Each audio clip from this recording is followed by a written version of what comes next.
Hello, my dear. Thank you so much for joining me today.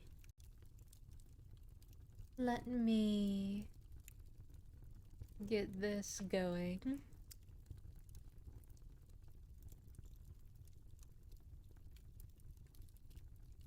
I can find myself.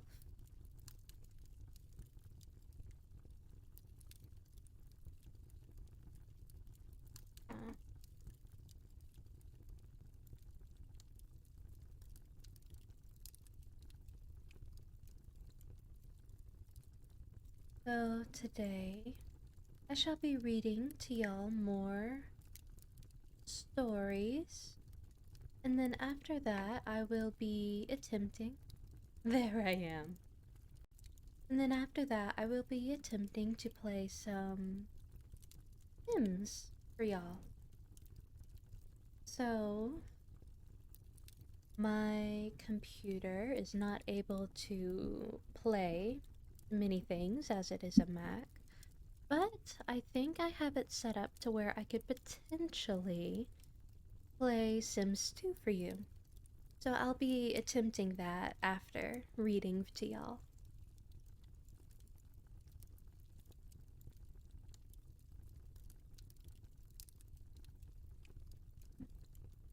But without much further ado, I shall pop open the book and continue our stories for today.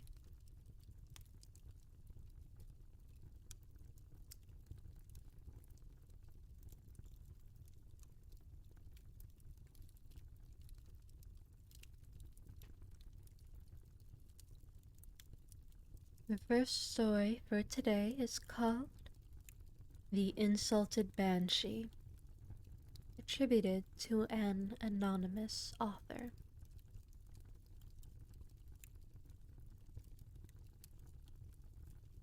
Some years ago, there dwelt in the vicinity of Mountrath, in the Queen's County, a farmer whose name, for obvious reasons, we shall not at present disclose.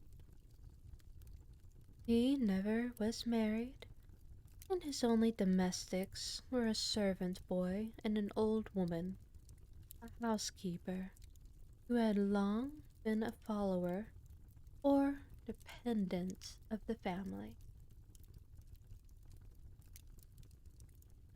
He was born and educated in the Roman Catholic Church, but on arriving at manhood, for reasons best known to himself, he abjured the tenets of the creed and conformed to the doctrines of Protestantism.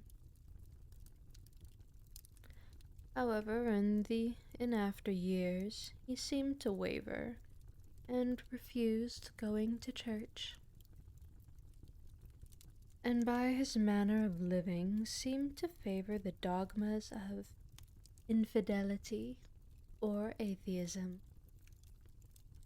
He was rather dark and reserved in his manner, and oftentimes regard of religion. Oh, and oftentimes sullen and gloomy in his temper, and this, joined with his well-known disregard of religion, served to render him somewhat unpopular amongst his neighbors and acquaintances. However, he was in general respected and was never insulted or annoyed. Hello, Armored Horn. Thank you for popping by. And you too, Looney Neptune. Please let me know if everything is sounding okay to y'all.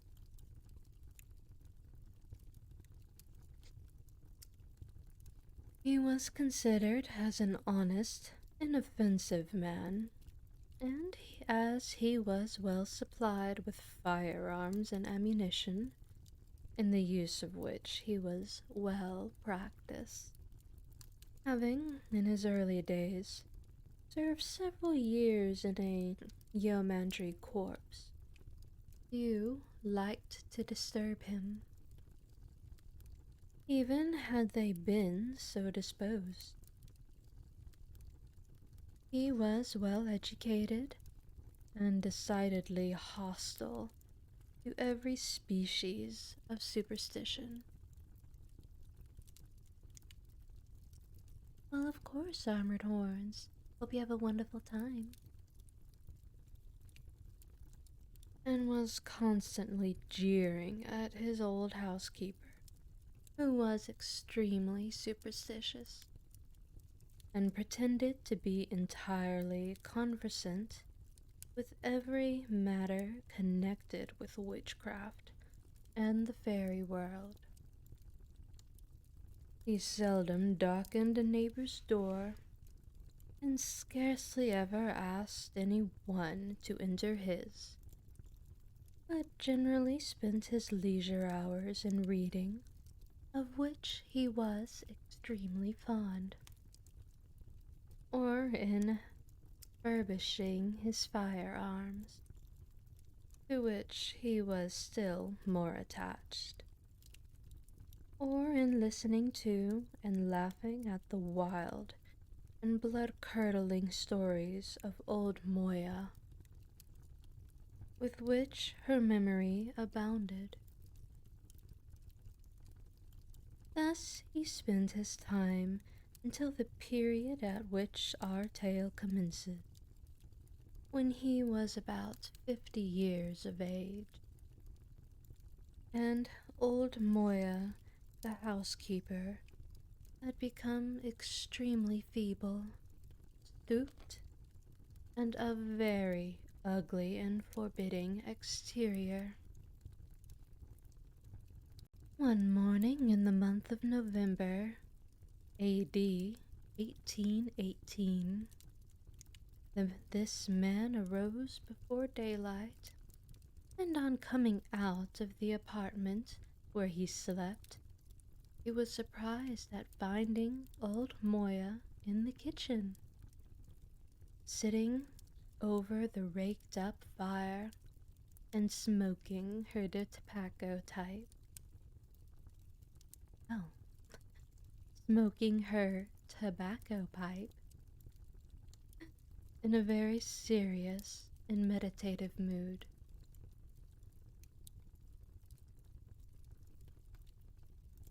"Ara Moya," said he, "what brings you out of your bed so early?"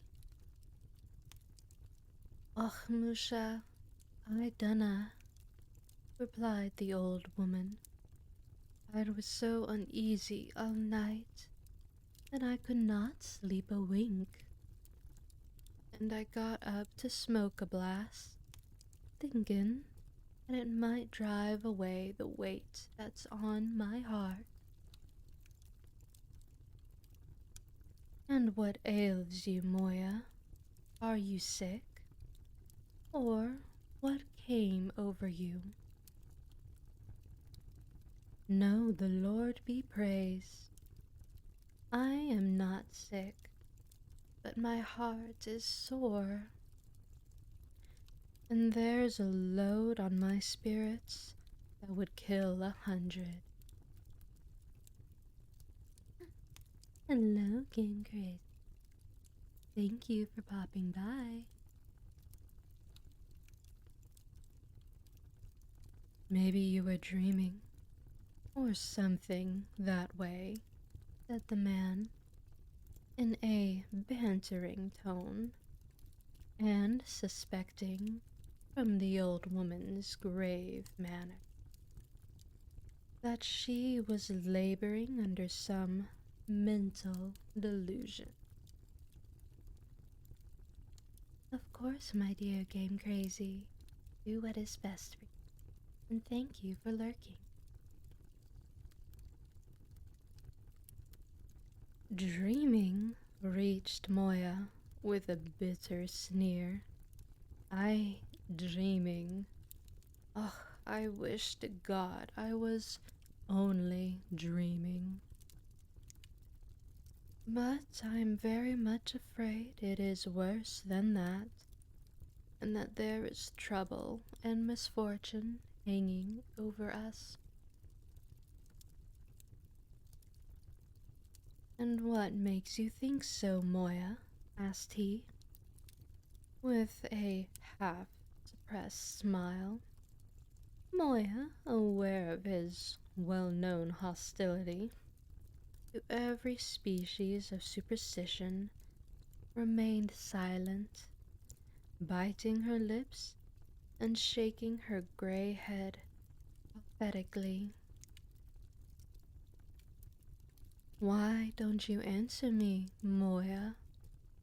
Asked again the man. Ugh, said Moya, I am heart-scalded.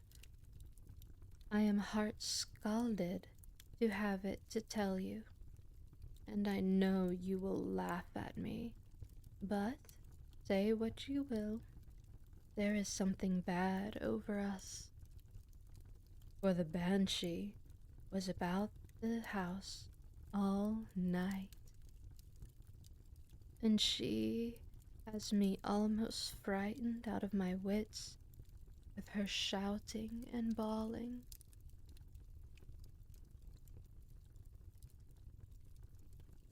The man was aware of the banshees having been long supposed to haunt his family, but often scouted that superstition. Yet, as it was some years since he had last heard of her visiting the place, he was not prepared for the freezing announcement of old Moya. He turned as pale as a corpse and trembled excessively. At last, recollecting himself, he said with a forced smile, And how do you know it was the banshee, Moya? How do I know?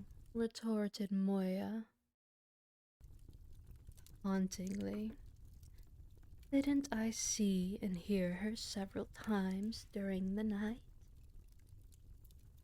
And more than that, didn't I hear the dead coach rattling round the house and through the yard every night at midnight this week back, as if it would tear the house out of its foundation? The man smiled faintly. He was frightened, yet was ashamed to appear so. He again said, Did you ever see the banshee before, Moya? Yes, replied Moya, often. Didn't I see her when your mother died? Didn't I see her when your brother was drowned? And sure, there wasn't one of the family that went these 60 years that I did not both see and hear her. And where do you see her? In what way did she look tonight? I saw her at the little window over my bed. A kind of reddish light shone round the house. I looked up, and there I saw her old, pale face and glassy eyes looking in, and she was rocking herself to and fro, and clapping her little withered hands, and crying as if her very heart would break. Well, Moya, it's all imagination. Go now and prepare my breakfast. as I want to go to Maryborough today, and I must be home early. Moya trembled.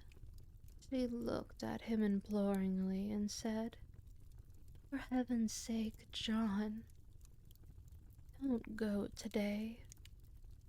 Stay till some other day.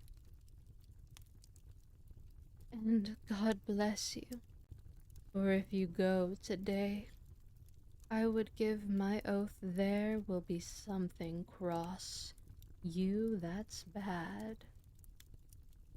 "Nonsense, woman," said he. "Make haste and get me my breakfast."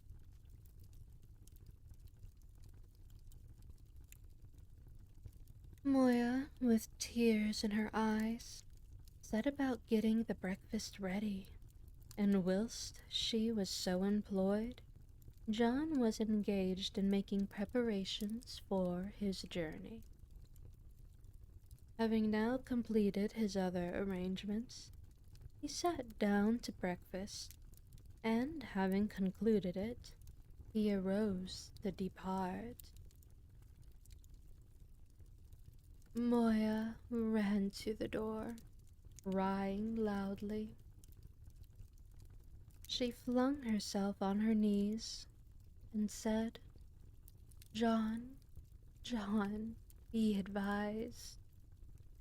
Don't go today. Take my advice. I know more of the world than you do, and I see plainly that if you go, you will never enter this door again with your life." Ashamed to be influenced by the drivellings of an old colloch, he pushed her away with his hand, and going out to the stable, mounted his horse and departed. Moya followed him with her eyes whilst in sight, and when she could no longer see him, she sat down at the fire and wept bitterly. It was a bitter cold day, and the farmer, having finished his business in town, feeling himself chilly, went into a public house to have a tumbler of punch and feed his horse. There he met an old friend who would not part with him until he would have had another glass with him and a little conversation. As it was many years since they met before, one glass brought another, and it was almost duskish ere John thought of returning. It was almost duskish ere John thought of returning, and having nearly 10 miles to travel, it would be dark night before he could get home. Still, his friend would not permit him to go, but called for more liquor, and it was far advanced in the night before they parted. John, however, had a good horse, and having had him well fed, he did not spare whip nor spur, but dashed along at a rapid pace through the gloom and silence of the winter's night, and has already distanced the town upward of 5 miles, when, on arriving at a very desolate part of the road, a gunshot, fired from behind the bushes, put an end to his mortal existence. Two strange men, who had been at the same public house in Maryborough drinking, Observing that he had money and learning the road that he was to travel, conspired to rob and murder him, and waylaid him in this lonely spot for that horrid purpose. Poor Moya did not go to bed that night, but sat at the fire, every moment impatiently expecting his return. Often did she listen at the door to try if she could hear the tramp of the horse's footsteps approaching, but in vain. No sound met her ear except the sad wail of the night wind, moaning fitfully through the tall bushes which surrounded the ancient dwelling, or the sullen roar of a little dark river which wound its way round through the lowlands at a small distance from where she stood. Tired with watching, at length she fell asleep on the hearthstone. But that sleep was disturbed and broken, and frightful and appalling dreams incessantly haunted her imagination.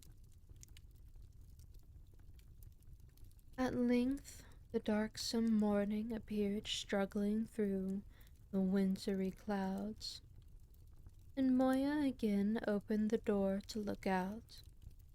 But what was her dismay when she found the horse standing at the stable door without his rider, and the saddle all besmeared with clotted blood.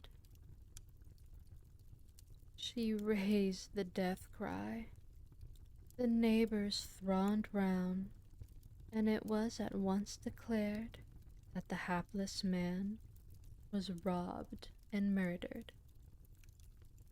A party on horseback immediately set forward to seek him, and on arriving at the fatal spot, he was found stretched on his back in the ditch, his head perforated with shot and slugs, and his body literally immersed in a pool of blood.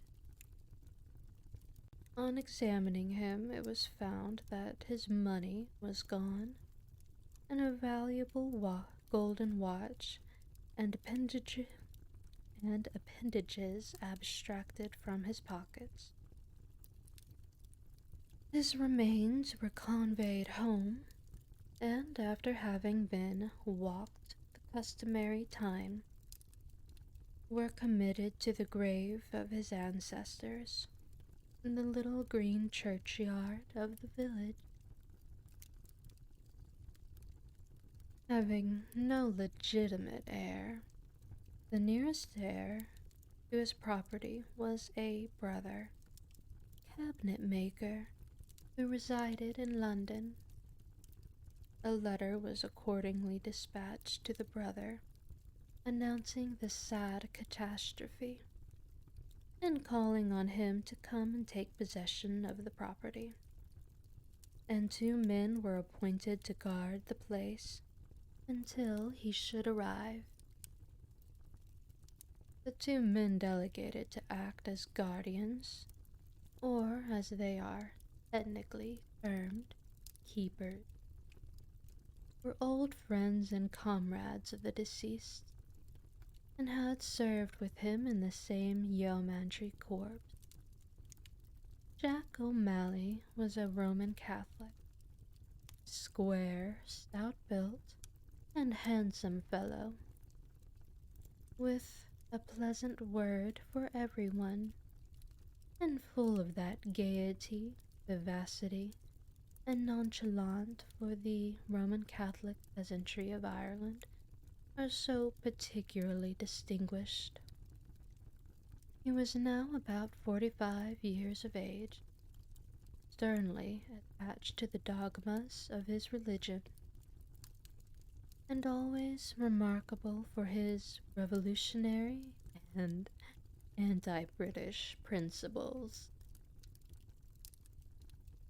He was brave as a lion and never quailed before a man, but though caring so little for a living man, he was extremely afraid of a dead one, and would go 10 miles out of his road at night to avoid passing a rath or a haunted bush.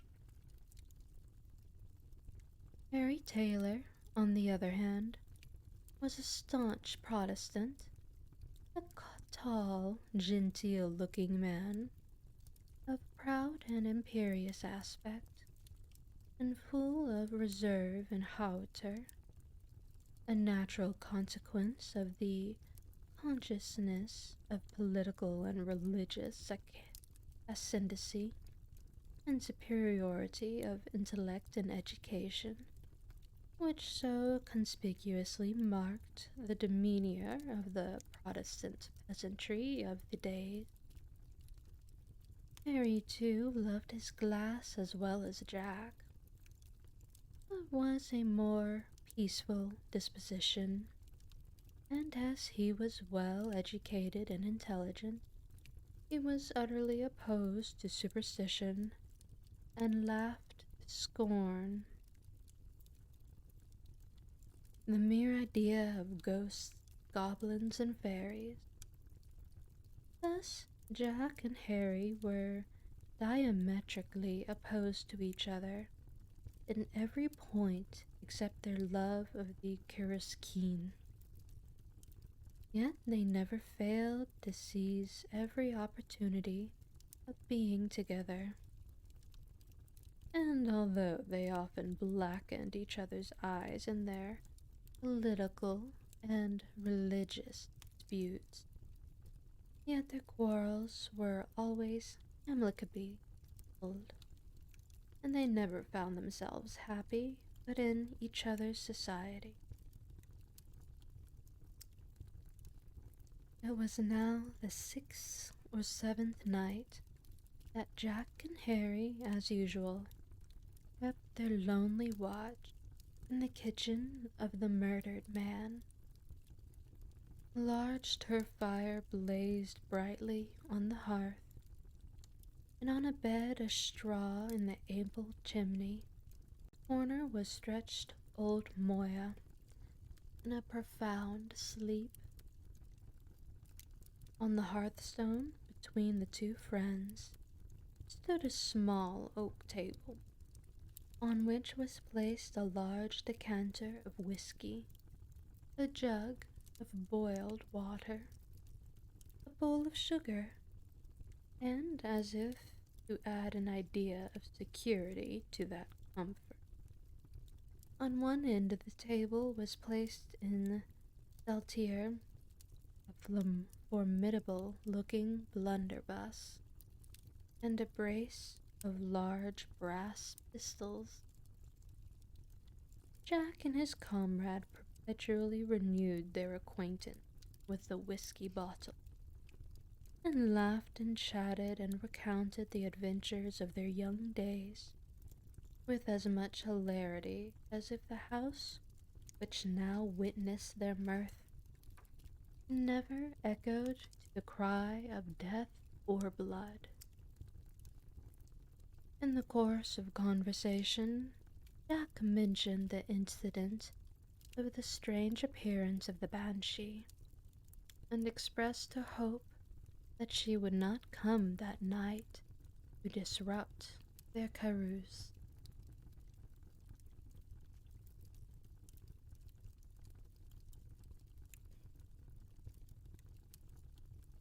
"Banshee the devil!" shouted Harry. "How superstitious you papists are! I would like to see the phiz of any man, dead or alive, who dare make his appearance here tonight." And seizing the blunderbuss, and looking wickedly at Jack, he vociferated, "By Hercules, I would drive the contents of this through their souls who dare annoy us. Better for you to shoot your mother than fire at the banshee. Anyhow," remarked Jack. "Tch," said Harry, looking contemptuously at his companion. "I would think no more of ridding the old jade's hide than I would of throwing off this tumbler." And to suit the action of the word, he drained off another bumper of whiskey punch. "Jack," says Harry, "now that we are in such prime humor, will you give us a song?" "With all the veins of my heart," says Jack. "What will it be?" "Anything you please. Your will must be my pleasure," answered Harry. Jack, after coughing and clearing his pipes, chanted forth in a bold and musical voice a rude rigmarole called "The Royal Blackbird," which, although of no intrinsic merit, yet as it expressed sentiments hostile to the British connection and British governments, and favourable to the House of Stuart, was very popular amongst the Catholic peasantry of Ireland, whilst, on the contrary, it was looked upon by the Protestants as highly offensive and disloyal. Harry, however, wished his companion too well to oppose the song, and he quietly awaited its conclusion. "Bravo, Jack," said Harry, as soon as the song was ended, "that you may never lose your wind. In the king's name now I board you for another song," says Jack.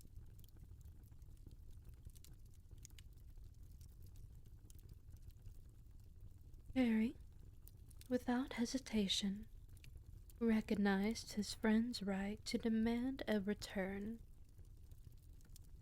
and he instantly trolled forth in a deep, sweet, and sonorous voice the following: "Oh, boys, I have a song divine.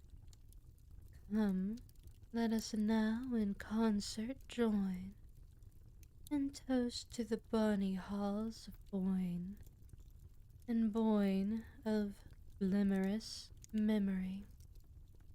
On Boyne's framed banks over our fathers bled. Boyne's surges with their bloods ran red, and from the Boyne our foremen fled. Intolerance, chains, and slavery.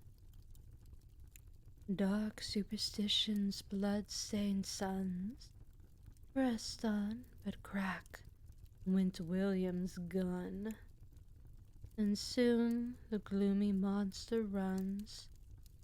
Fell hydra-headed bigotry. Then fill your glasses high and fair.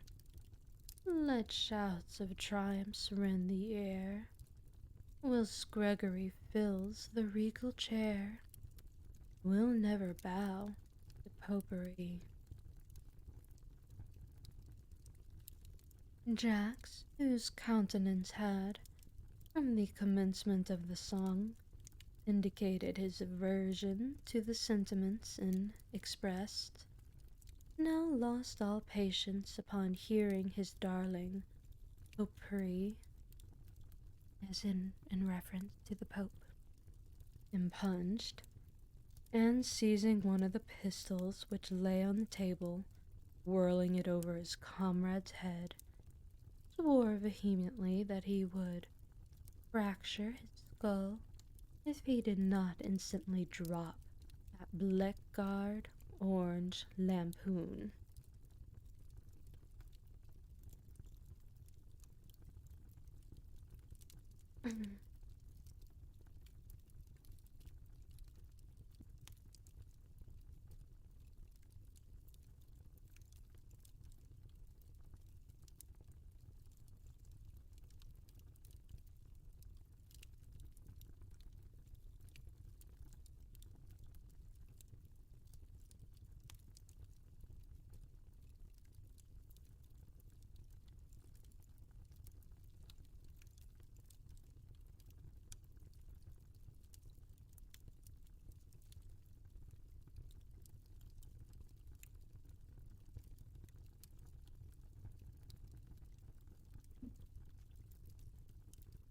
Just realized I had myself muted for a moment. Iziovic, said Harry, quietly pushing away the upraised arms. I did not oppose your bit of treason a while ago. And besides, the latter end of my song is more calculated to please you than to irritate your feeling. Jack, seeming pacified, and Harry continued his strand, and fill the bumper to the brim, a flowing one, and drink to him who, let the world go sink or swim, would arm for Britain's liberty, no matter what may be his hue, or black or white, green or blue, or papist, pagan, or Hindu. We drink to him right cordially. Jack was so pleased with the friendly turn which the latter part of Harry's song took, that he joyfully stretched out his hand, and even joined in chorus the concluding stanza.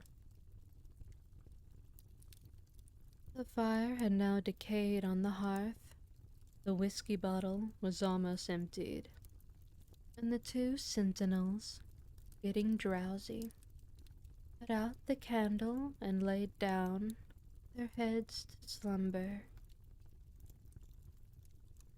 The song and the laugh and the jest were now hushed, and no sound was to be heard but the incessant click, click of the clock in the inner room, and the deep, heavy breathing of old Moya in the chimney corner.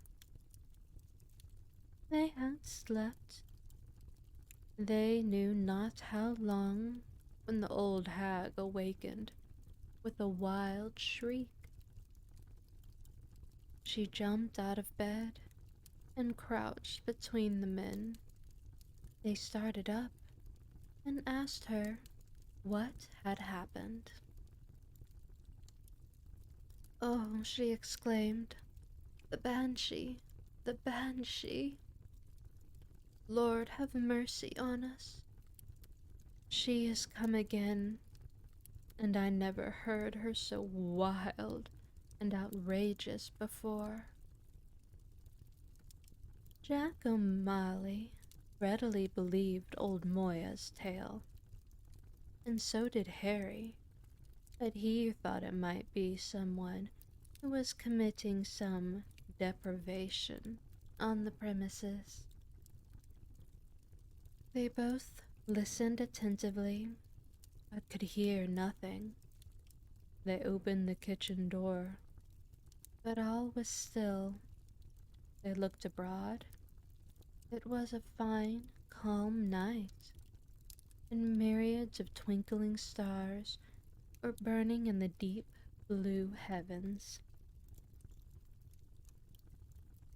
They proceeded around the yard and hay yard, but all was calm and lonely, and no sound saluted their ears but the shrill barking of some neighboring cur, or the sluggish murmuring of the little tortoise river in the distance. Satisfied that all was all right, they went in and replenished the expiring fire, and sat down to finish whatever still remained in the whiskey bottle. Oh, hello, Raiders. Thank you for popping in. Rodo, what were you doing? What were you playing? So wonderful to have you here today.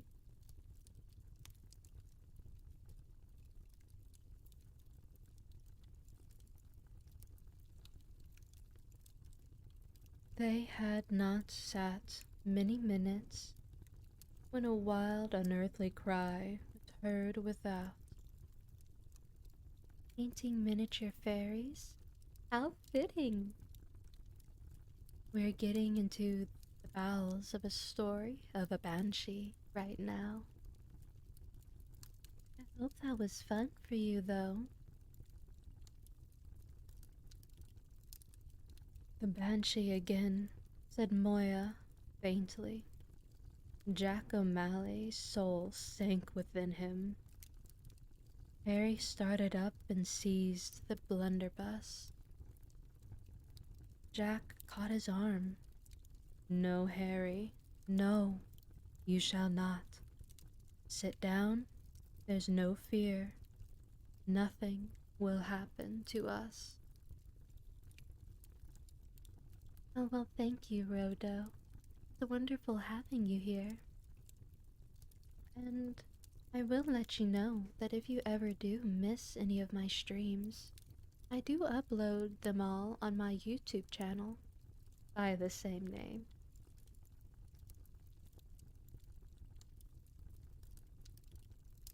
Oh, did you not know that? On There should be information about my channels and all that on the card or in the information on my Twitch. But if not, I can easily link it to you if you want. But any of the card attachments that I have to my socials will give you all of the socials that I have, ranging from my Etsy, my YouTube, Twitch, Twitter, different things like that. Oh, perfect. Thank you so much for the follow then.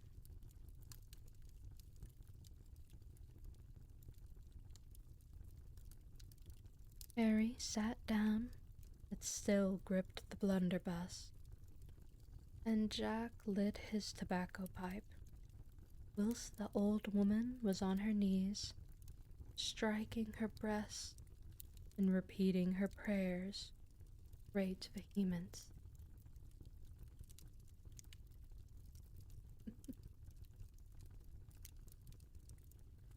Thank you, Rhodo.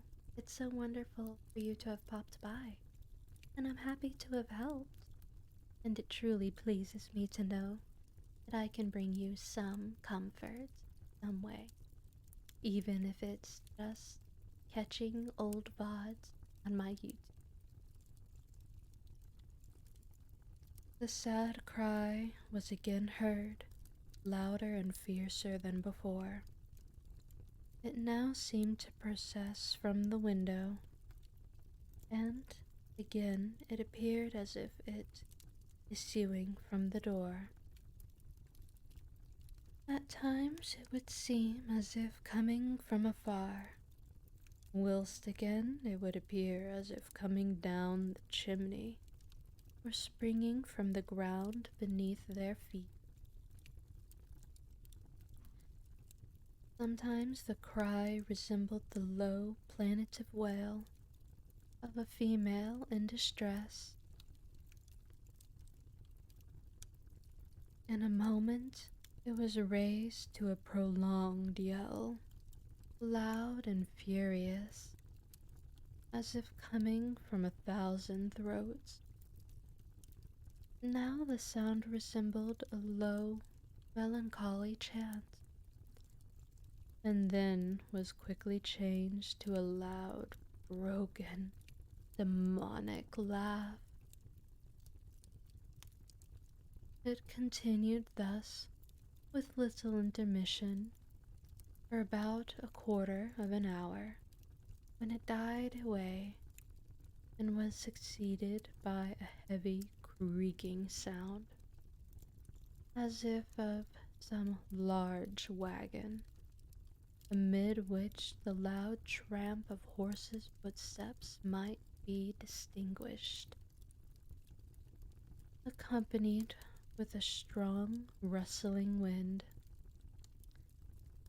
The strange noise proceeded round and round the house 2 or 3 times, and went down the lane which led to the road, and was heard no more.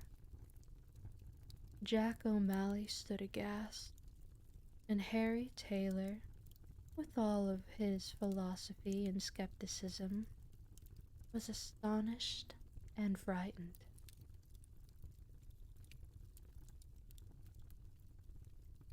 "A dreadful night this is, Moya," said Jack. "Yes," said she, "that is the dead coach. I often heard it before, and have sometimes seen it." "Seen, you say?" said Harry. "Pray describe it." "Why," replied the old crone, "it's like any other coach, twice as big, and hung over with a black cloth, and a black coffin on top of it, and drawn by headless black horses." "Heaven protect us," ejaculated Jack. "Not sure about that." "It is very strange," remarked Harry. "But," continued Moya, "it always comes before the death of a person, and I wonder what brought it now, unless it came with the banshee." "Maybe it's coming for you," said Harry, with an arch yet subdued smile. "No, no," she said, "I am not of that family at all at all."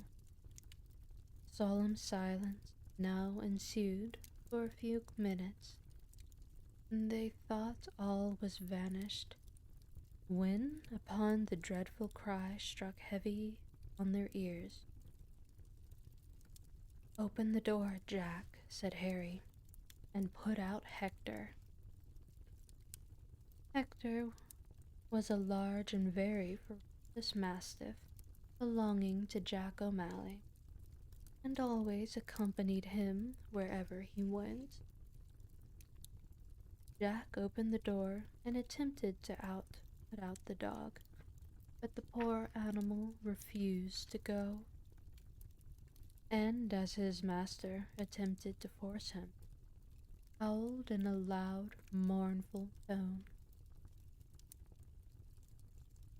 "You must go," said Harry, and he caught him in his arms and flung him over the house door. The poor dog was scarcely on the ground when he was whirled aloft in the air by some invisible power, and he fell again to earth lifeless, and the pavement was besmeared with his entrails and blood. Poor babe. Harry now lost all patience, and again seizing his blunderbuss, he exclaimed, "Come, Jack, my boy, Take your pistols and follow me.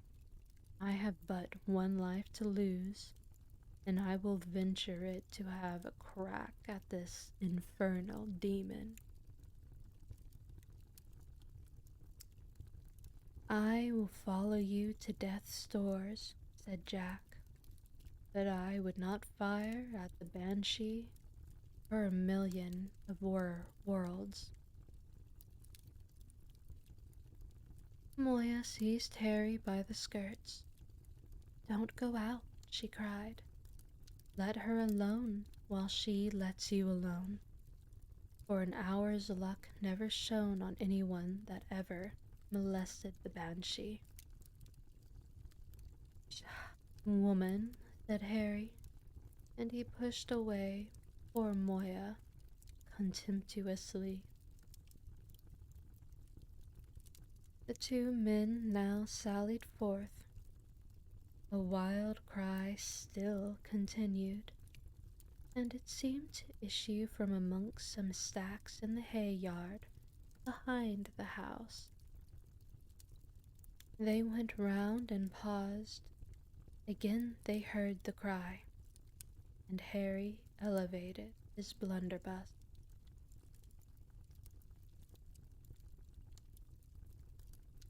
Don't fire, said Jack. Harry replied not, but looked scornfully at Jack, then put his finger on the trigger. And bang! Away it exploded with a thundering sound. An extraordinary scream was now heard, 10 times louder and more terrific than they heard before. Their hair stood erect on their heads, and huge red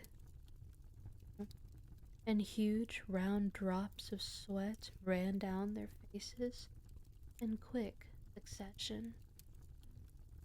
A glare of reddish blue light shone round the stacks.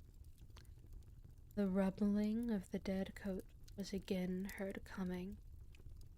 It drove up to the house, drawn by 6 headless stable horses, and the figure of a withered old hag, encircled with blue flame, was seen running nimbly across the hay yard. She entered the ominous carriage, and it drove away with a horrible sound. It swept through the tall bushes which surrounded the house, and it disappeared. The old hag cast a thrilling scowl at the two men, and waved her fleshless arms at them vengefully. It was soon lost to sight, but the unearthly creaking of the wheels, the tramping of the horses, and the appalling cries of the banshee continued to assail their ears for a considerable time after all had vanished.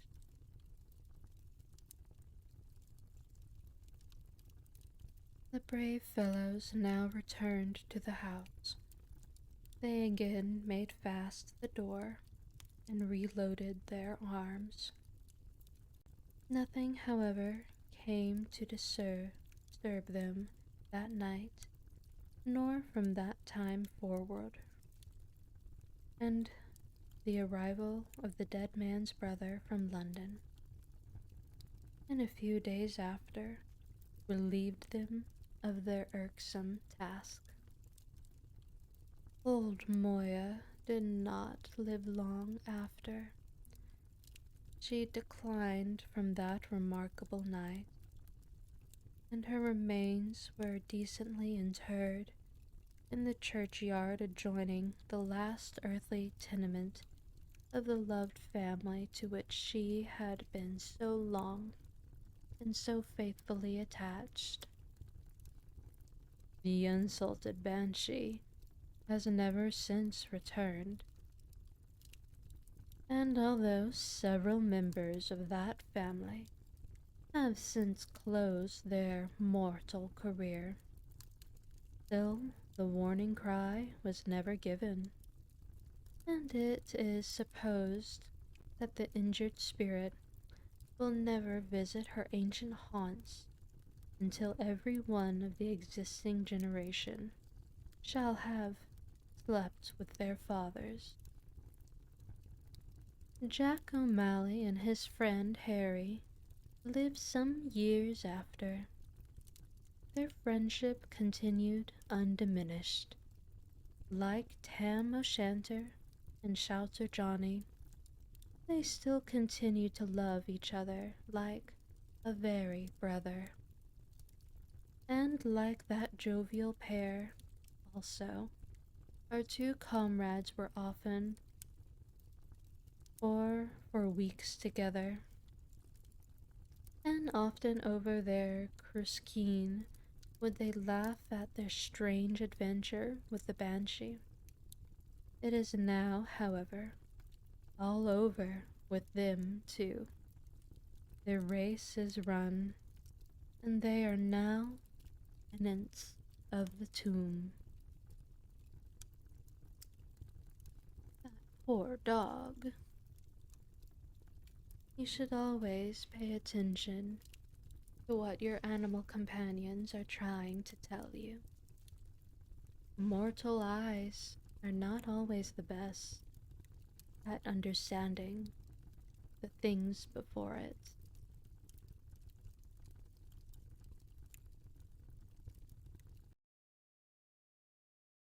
Thank you so much for watching till the end of the video. If you enjoyed what you saw here today, please feel free to like, subscribe, hit that notification bell, and if you wish, leave a comment down below. On each side of me, there should be other videos from my channel that you may or may not wish to look at. But until then, I hope you have a wonderful rest of your day, and thank you so much for joining me.